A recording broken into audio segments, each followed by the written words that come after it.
Hello दोस्तों, स्वागत है आपका हमारे यूट्यूब चैनल टीचर्स नॉलेज पर। दोस्तों, आज हम लोग पढ़ेंगे निगमन विधि के बारे में, जो कि हमारे सीटेट के एग्जाम के लिए बहुत ही महत्वपूर्ण है। दोस्तों, कल हमने पढ़ा था आगमन विधि और आज पढ़ेंगे निगमन विधि। निगमन विधि आगमन विधि की उल्टी होती है। निगमन विधि के प्रतिपादक भी अरस्तु हैं।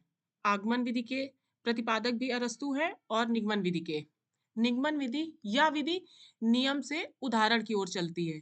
देखिए दोस्तों, आगमन विधि कल हम लोग ने पढ़ी थी, वह उदाहरण से नियम की ओर चलती है और यह विधि नियम से उदाहरण की ओर चलती है। यह विधि शिक्षक केंद्रित होती है, जैसे हमारी आगमन विधि छात्र केंद्रित होती है और निगमन विधि शिक्षक केंद्रित होती है। इसमें छात्रों को पहले नियम बता दिया जाता है, बाद में उदाहरण दिया जाता है। दोस्तों, इसमें पहले हम छात्रों को नियम बताएंगे और उसके बाद उसके उदाहरण बताएंगे। जैसे आगमन विधि में पहले हम बच्चों को उदाहरण बताते हैं, उसके माध्यम से उनको नियम बताते हैं।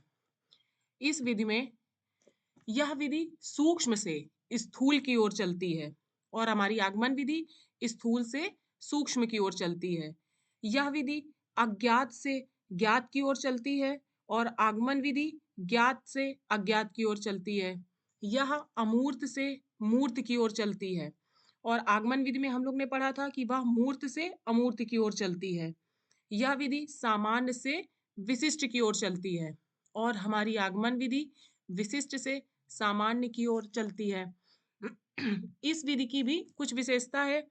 इसमें समय की बचत होती है और हम अधिक प्रश्न हल करवा सकते हैं, क्योंकि दोस्तों इसमें पहले हम बच्चों को नियम बता देंगे और नियम के माध्यम से हम ज़्यादा से ज़्यादा क्वेश्चन हल करवा सकते हैं।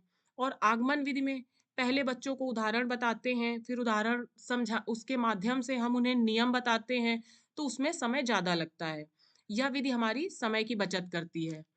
और इस विधि में एक दोष ये है कि यह रटने की प्रवृत्ति विकसित करती है। जब हम बच्चों को नियम बता देंगे तो और फिर उदाहरण, तो इसमें बच्चे नियम रटते ज़्यादा हैं। और आगमन विधि में क्या है कि वो उदाहरण के माध्यम से नियम निकालते हैं तो उस विधि को समझते हैं। तो बस इस विधि में यही दोष है कि यह रटने की प्रवृत्ति विकसित करती है। दोस्तों, हमारे पिछले वीडियो में आगमन विधि अगर आपने ना देखा हो तो आप उसे हमारे प्लेलिस्ट में जाकर देख सकते हैं। अगर आपको हमारा ये वीडियो पसंद आया हो तो प्लीज़ इसे लाइक, सब्सक्राइब और शेयर ज़रूर कीजिए। Thank you.